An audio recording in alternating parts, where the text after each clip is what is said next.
Ya misalnya gitu loh, Rabi untuk Neng Ayu Hafidho, angel gak? Angel. Nggak dari barang angel berarti pinter. Akhirnya untuk sak kenae. Lah itu ya pinter itu. Karena nggak dari barang angel. Jelas ya? Kalau nak kulo nih wong keramat, kena ditiru.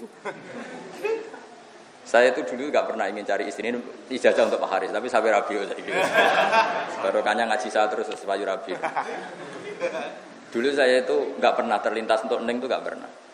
Ya pokoknya kepengen alim itu aja. Singkat cerita itu Mbah Sido Giri itu bilang ke cucunya, "Nduk kita rabe non untuk ngalim, non ora usah gitu." Lala sekian seleksi itu yang dituju itu saya, ya alhamdulillah gitu. Jadi itu tanpa ikhtiar, tanpa trik. Tanpa ikhtiar, tanpa trik. Tahu lagi tanpa ikhtiar. Jadi kalau no ustad kok kangelan golek bojo ora pati keramat. Apa meneh milih dulu. Waduh. Semuruah cara kula muruah. Dit tahqiqati kang kitab Muharrar iku duweni status sing banget tahqiqe. Maknane al-katsirati kang banget akeh fil ilmi ing dalam ilmu wa tadqiqati lan banget detaile al-ghazirati kang jelimet. Ghazira itu tumancep sing sampai dalam tuh. Ghorzun dari kata apa ibroh ditancapkan itu namanya ghorzun apa? Jarum ditusukkan itu namanya ghorzun apa? Kalau nusuknya benar-benar sampai dalam itu jenis takhrizat. Artinya pemahamannya itu detail. Misalnya begini, saya beri contoh. Tawaf itu ngitari Ka'bah apa? Enggak, definisi tawaf itu ngitari Ka'bah. Lah kalau ngitari Ka'bah semua jasad dari Ka'bah ini harus terkitari. Nah, sementara ternyata Ka'bah ini punya pondasi namanya Sadarwan. Di bangunan Ka'bah itu kan naik ke atas. Tentu di bawah ini ada namanya pondasi. Pondasi itu notabene kan agak meluas dari bangunan yang naik. Nah kalau kamu tawaf nginjek Sadarwan berarti ini tidak mentowafi Ka'bah tapi tawaf di atas Ka'bah. Makanya terus semua kitab fikih mengatakan kalau tawaf hindari dekat dengan Ka'bah. Kalau kamu terlalu dekat potensi nginjek Sadarwan berarti tidak mentowafi Ka'bah tapi tawaf di atas Ka'bah. Nah itu namanya tahqiqat apa? Detail. Apa? Detail. Karena yang dikatakan tawaf itu ngitari Ka'bah, bukan di atas Ka'bah. Begitu juga misalnya kenapa sa'i itu oleh Quran disebut tawaf. Ya di Quran itu tidak ada bahasa sa'i tapi apa? Tawaf. Faman hajjal baita wa'tamara fala junaha alai ayyat tawafa bihima. Kenapa diistilahkan tawaf bukan sa'i? Karena tadi Anda setar dari sofa itu misalnya agak ke timur. Setar di sofa agak ke timur terus sampai Marwah, agak ada kitaran sedikit terus ke sini agak ke barat. Jadi surahnya tetap surahmu muter. Makanya oleh pemerintah Arab Saudi didesain sedemikian rupa supaya mahallul dzahab bukan mahallul rujuk, biar terjadi lingkaran atau tawaf. Nah itu sebenarnya ditahqiqat. Orang yang tahu itu disebut ditahqiqat. Dia punya nalar untuk memberi penjelasan. Kenapa sa'i dikatakan tawaf? Karena memang ada unsur lingkaran, yaitu karena tempat mahallul dzahab bukan mahallul rujuk. Ya dong ya. Nah itu cerdas ini, no? Atau begini misalnya, kamu bikin karangan amatir, masih amatir ngarang kitab. Kan batasi wajah itu min manabitis sya'ri roksi, misalnya dari ini. Lalu kalau Anda alim betul, pasti menambahi walau ghaliban. Kenapa butuh tambah walau ghaliban? Ada orang yang budak manabitis sya'rinya di sini. Kan itu. Sehingga kalau tidak ditambahi ghaliban, nanti orang budak wudunya harus sini karena manabit sya'rinya di sini, di belakang misalnya. Maka semua kitab disebut manabiti sya'rihi tapi ghaliban. Artinya orang budak pun ukurannya tetap umumnya orang. Paham ya? Lah anak paham niku jenenge wis ditahqiqat. Wis oleh ngundang bahasa labah, paham ya? Nah ora oh anak alim murid bahasa, nah orang murid apa? Jadi lebih sederhana, Pak. Jadi nak alim lihat saja gurunya. Anak basal kan saake, Pak. Lalu kula nggih ngoten, kula mun janji, Pak. Lho saya pernah jadi puji Mbah Mun paling saya kenang. Jadi kiai ku isen, Pak, anak ra murid alim isen kerja kata Mbah Mun. Saya pernah kenangan kalimat yang paling saya suka itu. Jadi kiai, nara di murid alim bisa. Seorang ora di murid najih gue isin jadi kiai. Itu kalimat yang saya tak ingat terus sampai mati. Terus beliau cerita, dhisik Zakaria Al-Ansori alim-alime wong, di murid Ibnu Hajar Al-Haytami. Terus beliau punya murid Fathul Mu'in Zainuddin Al-Malibari. Cerita yang ngarang Ithaf itu punya murid Ki Abdul Manan, punya murid Ki Abdullah, punya murid anaknya sendiri Ki Mahfud Termas, punya murid Ki Fakih Mas Kumamba. Masuk Basim As, Ari Badalhar, Mbah Khalil Lasem, terus Mbah Bedowi itu semuanya muridnya Kiai Mahfud. Jadi titenane wong alim nak di murid alim. Sama rahasia krungu itu definisi itu. Dan itu harus kita kobarkan definisi itu. Supaya korbannya banyak. Ketok kabeh. Memang harus seperti itu. Nah, saya ini sudah agak-agak bener. Nah, sama dengan Pak Haris Alim aku sudah bener karena dia murid saya di Ma'had Ali Sarang. Tapi kayaknya yang bilang dia alim itu belum mujma' alaih, ini yang masalah. Masih khilaf ya. Jadi nunggu sampai apa? Mujma' alaih. Tapi ini masih khilaf sudah mujma' alaih. 50-50 ya. Nanti nunggu sampai apa? Mujma' alaih. Karena tadi saya ulang-ulang ya, pokoknya kama tasarrufa bi Muhammadin adna. Aku yakin kholnya Mbah Zubair itu dia akan sebesar itu andekan Mbah Mun tidak sealim itu pasti. Kholnya Mbah Mutamakin itu enggak sebesar itu kalau duriannya tidak yang seperti sekarang. Barokahnya duriannya tetap murid-murid matolek, murid-murid pondok, maka kholnya tetap seperti itu. Wah, ini penting kita jaga. Tradisi ini kita jaga. Ya, tradisi ini kita apa? Kita jaga. Tasyarruf bil ansab. Merasa mulia karena nasab. Tapi saya ulang lagi ya, nasab tidak harus gen ya, apa? Boleh apa? Mau langsung anak Karmin terus lemes. Biasa maaf. Terusan itu begini. Min karomatihi. Min apa wa min? Ada wawunya apa enggak? Langsung min. Min karomatihi setengah saking keramati Imam Rafi, mau te perkara hukia kang diceritakno apa ma ana sajaratan adaat alaihi lamma fuqida waqta tasnif. Rata-rata kalau kiai alim baca itu fuqida meskipun mabninya maklum. Tapi ya, kalau dibaca fakoda ya enggak apa-apa. Ya saya ulang lagi ya. Ada beberapa kalimat yang meskipun maknanya mabni maklum tapi selalu dibaca mabni majhul. Di antaranya itu udima, junna, fuqida. Itu tapi ya ada wajib ya. Maksudnya ada wajib kalau tidak ada dosa gitu. Junna itu wong sing dijeno apa wong edan kalau maknanya.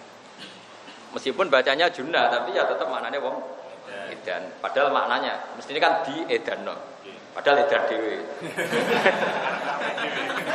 Terus orang kesemper apa bahasa Indonesia? Pingsan itu. Bahasa Arabnya kan uhmiya alaihi. Pakai redaksi mabni majhul. Jadi ada lafaz-lafaz yang selalu mabni majhul. Orang gila itu mestinya bahasa Arabnya kan aljan. Tapi orang semua orang gila bahasa Arabnya majnun. Harusnya bahasa Arabnya kan aljan karena isim fa'il kan. Tapi orang bilang apa? Majnun. Kok do pinter nak Bapak majnun. Kita udah tertarik. Jadi ada lafaz-lafaz yang secara kudrati itu apa? Mabni majhul. Meskipun maknanya maklum. Jadi misalnya Zaidun majnunun digilakan orang apa gila sendiri? Gila sendiri. Tapi redaksinya majnun. Nah, harusnya kalau nuruti makna kan majnunun digilakan orang. Gila-gila. Ya jadi ada lafaz-lafaz yang kayak bayi yang hilang bahasa Arabnya ya mafqud apa? Makanya kalau dabba bu irsil mafqud. Makanya kamu boleh baca fakoda ketika Imam Rafi'i kehilangan alat untuk menyalakan lilin misalnya. Boleh fukida ya. Ketika beliau kesulitan mencari sesuatu yang bisa nyala, beliau keramat terus pohon di sekelilingnya menerangi. Ya, boleh dibaca fukida atau apa? Fakod. Sampeyan milih mana? Lama fukida semangsane kelangan sapa Imam Rafi'i waqt tasnifi ing wektu ngarang kelangan mak ing perkara yusriju kang iso madangi apa mah Imam Rafi'i alai ala tasnif. Wa al-muharrar ku kathir fawaidi. Soal domir terserah sampeyan. Pokoke ad-domir fit domir. Famalam ya'rifid domir falaysa lahu. Domir wis madkur ya kena pokoke. Karena domir itu mesti ada bohongnya. Ya domir itu kalau kamu maknani itu mesti ada kelirunya. Ini tak beri cerita domir ya. Ini kisah nyata. Saya itu sering neliti Quran, tafsir yang sering saya pakai itu tafsir Munir. Saya ulang lagi, tafsir yang sering saya pakai tafsir Munir karena saya menghormati orang Jawa. Tapi tafsir yang saya ajar tafsir Jalalain karena buyut-buyut saya dulu itu fanatik ngajar apa? Jalalain. Sampai sekarang Mbah Mun juga ngajar Jalalain, saya yang ngajar Jalalain. Dulu Mbah Soleh Damaran itu gurunya Mbah Soleh Darat itu ngajarnya juga Jalalain. Makanya saya sampai sekarang ngaji Jalalain. Tapi saya kalau maknani tafsir itu pakai tafsir Munir. Tafsir Munir itu anggap tafsir paling berani dalam bab dhamir. Kata beliau, saya masih tak tulis itu. Ya juzu tanwi'ud dhamair fil Quran. Mentanwek dhamair itu boleh di Quran. Karena memang semua dhamir itu sebetulnya tauzi' itu separunan. Enggak ada yang pas. Saya beri contoh begini. Ainud dhamir sama marjiknya itu mesti beda dan memang beda. Misalnya sampean kalau bilang gini. Inti dirhamun wa nisfuhu. Coba sampean rujukkan mesti salah. Mungkin kalau Kiai Pak Haris enggak ngerti salahnya, belum makomnya. Tapi kalau saya tahu. Inti ku ing sandinge ingsun dinarun ti sak dinar. Wa nisfuhu lan separone dinar coba. Misalnya sampean bilang ini, saya punya uang 1.000 dan setengahnya. Setengahnya itu kembali ke 1.000 itu apa nilai? Nilai kalau ke 1.000 itu kan suwean. Ya kan? Saya punya uang 1.000 dan setengahnya, berarti 1.500. Lah nyanya ini kembali kemana? Ke 1.000 itu apa 1.000 yang lain? 1.000 yang lain. Ya enggak? Paham ya? Sama di Quran juga gitu. Ketika Allah menceritakan orang baik itu siapa? Terus Allah cerita, orang baik adalah orang-orang yang gini wa udzu fi sabili wa qatalu wa qutilu. Sahabat yang takdirnya qutilu ya tidak ikut qatalu. Yang qatalu ya tidak. Lah ketika di akhir falahum rujuknya kemana coba? Yang qatalu apa yang qutilu? Ya makanya Mbah Karim itu kata Mbah Mun, makanya Mbah Karim itu masyhur enggak mau merujukkan dhamir. Makanya wa te mengkono lahu gede mengkono wa fi'lan mengkono. Wes masyhur itu. Mbah Zubair gak suka sama metode itu. Makanya muridnya Mbah Zubair khasnya itu kalau merujukkan dhamir detail termasuk bahasa hal itu. Kalau merujukkan dhamir detail. Tapi karena dhamir nasibnya seperti itu, detailnya justru di separuh tadi, di tauze'. Makanya kalau orang Jawa bilang rujuk cantel itu tidak kembali ke ainul marja' tapi ke modifikasi. Paham ya? Dan itu ya, jadi ya pinter-pinteran. Kamu milih mana? Karena lafadz Arab itu pasti ada yang enggak utuh. Coba misalnya sampean tak bedheki coba. Inni aroni aksiru khamra. Misalnya. Ketika terus-terusannya saya ini aroni aksiru khamran. Khamran sendiri maknanya kan bi'tibarima yaul. Karena hakikate aksiru inaban sing saya siru khamran atau saya ulu khamran. Saya meras anggur yang akan jadi khamr. Nah, dari awal lafadz Arab itu sudah sedemikian. Sehingga misalnya begini, tak beri contoh. Tapi kamu jangan jadi kubu sebelah loh ya. Ini ilmu loh, jangan jadi kubu sebelah. Innahu laqur'anun karim. Coba Quran Karim itu apa coba? Fi kitabim maknun. Quran Karim itu dalam Lauh Mahfuz yang tersimpan. Terus la yamassuhu illal mutahharun. Itu hunya rujuknya kemana coba? Ke Quran Karim yang di langit, yang di Lauh Mahfuz, apa Quran Karim yang mushaf yang sudah dicetak di Kemenak, di Kudus? Kalau kamu maknani Quran Karim Lauh Mahfuz, kamu jadi kubu sebelah. Ya sudah, tidak usah terangkan kubu sebelah itu makna ya. Yang megang Quran tidak usah apa? Wudu. Tapi ulama kita mulai dulu maknani hu itu tidak ke Quran Karim yang di Lauh Mahfuz. Tapi Quran Karim yang sudah kita pegang di dunia. Alasannya hu itu kan tulisannya la yamassuhu illal mutahharun tanzilum. Nah, sekarang itu Quran itu sudah tanzil. Kalau sudah tanzil, Quran yang kita pegang apa yang di Lauh Mahfuz? Yang kita pegang. Ya angel ngaji merujukno dhamir sak penggawean. Lah ana ora wong alim iku tak anggap wong pinter. Wis ngerti nak ngalim angel terus gak usah alim. Itu wong pinter. Jadi saya ibarat itu ganti. Saya berkali-kali cerita. Ada lomba apa itu yang 17 Agustus itu naik pinang itu apa panjat pinang. Itu yang naik ya pinter karena ingin mendapatkan hadiah di atas. Yang nggak naik ya pinter karena bilang goblok barang angel dilakoni. Nah, jadi alim itu kan angel. Maka yang tidak ingin barang angel adalah orang pinter. Berarti orang bodoh. Pinter. Ya tak uladai lagi ya. Naik pinang itu angel enggak? Angel. Yang tidak terlibat pinter apa goblok? Pinter karena menghindari barang angel, hal sulit. Alim itu angel apa enggak? Angel. Menghindari barang angel itu pinter apa goblok? Pinter. Berarti orang bodoh. Ini natijah kacau. Tapi saya punya sisi, kenapa saya hormat wong bodoh? Karena ada sisi pinternya itu gitu maksudnya.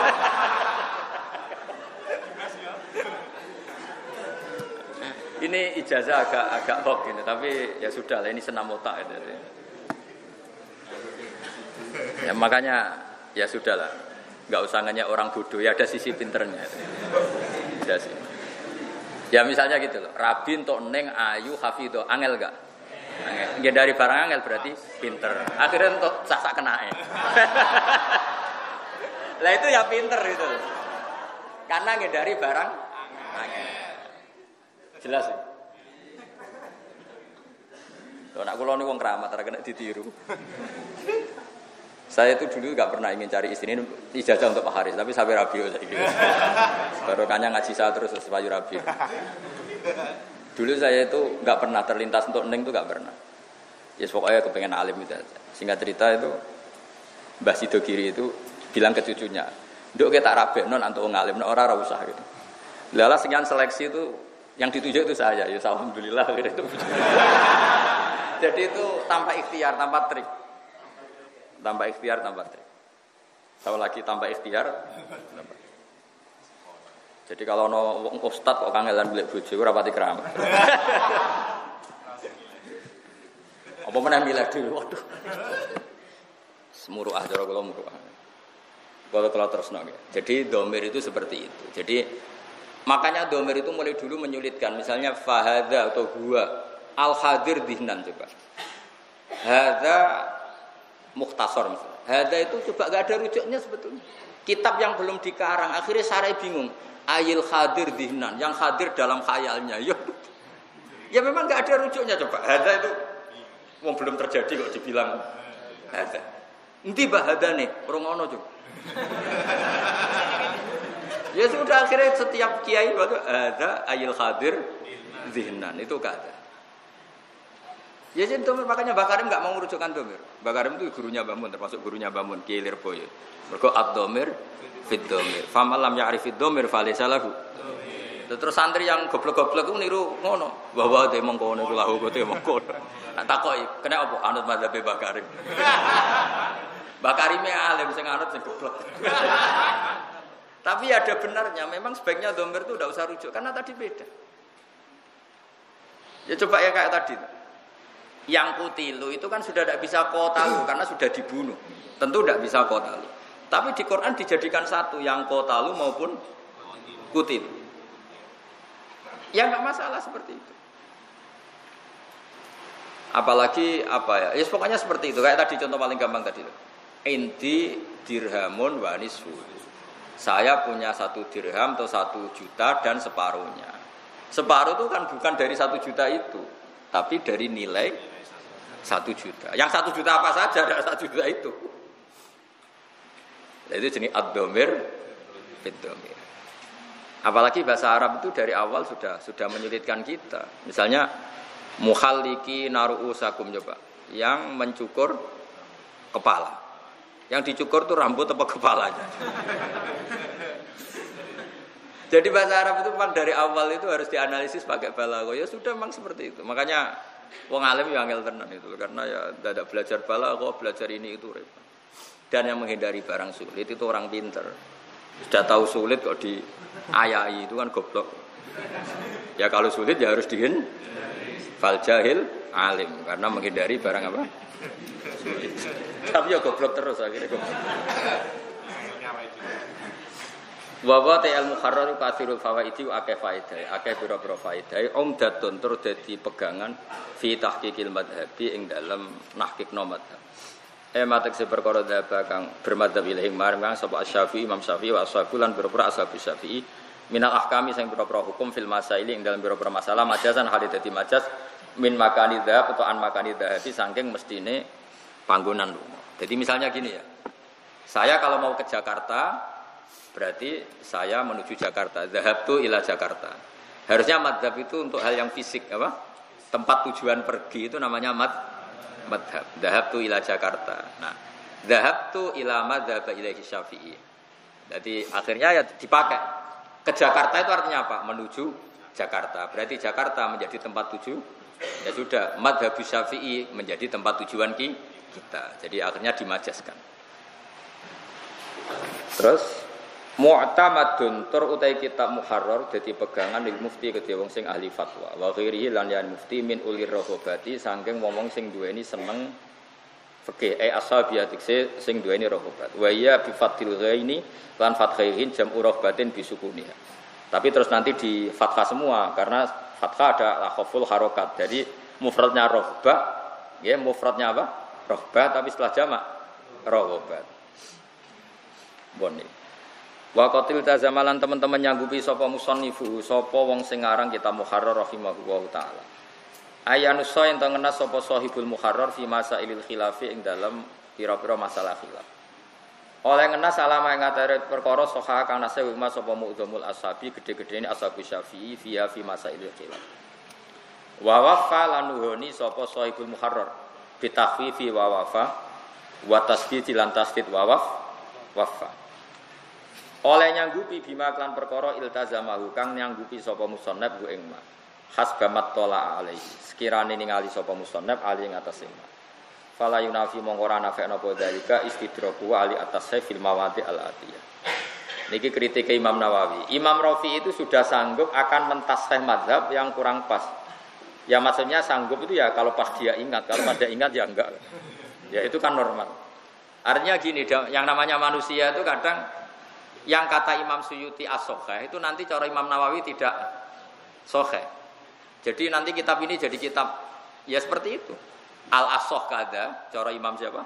Rafi'i. Terus direvisi sama Imam Nawawi Al-Asoh kada. Perlu saya catat ya Nawawi sampai Rafi'i itu 3 guru. Saya seperti keterangan kemarin ya Nawawi ke Rafi'i itu 3 guru. Terus Rafi'i ke Imam Ghazali itu sekitar 1 sampai 2. Nah, ini begini saya beri contoh ya. Yang ini contoh ini mesti benernya karena ada di kitab. Orang sujud itu yang penting itu watul jabah. Sehingga definisi sujud itu apa? Watul jabah alal ardi. Ya sudah kalau watul jabah alal ardi berarti sudah sujud, sudah sah. Kata Imam Rafi'i itu al-asoh. Ya, saya ulang lagi. Kata Imam Rafi'i al-asoh. Terus Imam Nawawi mengkritik itu. Al-asoh adalah sujud itu bisa ati al-dhum yang melibatkan 7 anggota yaitu al-jabhah wal yaden warubaten wal qadamain ya jabhah yaden 2 lutut wal qadamain. Nah, itu perdebatan 2 ulama besar. Tentu para penggemarnya orang yang Rafi'i sentris tentu membela Imam Rafi'i. Saya beri contoh misalnya gini. Zaid itu seorang muslim terus sujud kepada berhala untuk menjadi murtad nunggu sujud kayak sholat 7 anggota apa cukup badoknya alal ardi berarti sah kan jadi murtad sah kan kenapa untuk sholat tidak sah untuk murtad sah kok untuk sholat tidak sah itu satu alasan kedua begini ini kritiknya penggemar Rafi'i pada Nawawi Imam Rafi'i juga punya penggemar punya fan banyak nah kritiknya begini yang namanya wajib itu kalau tidak mampu itu pasti ada penggantinya. Saya ulang lagi, yang namanya wajib atau rukun kalau nggak mampu pasti ada. Nah sekarang kalau orang nggak mampu sujud itu nyatanya hanya pakai isyarat sujud, bukan mengganti 7 anggota.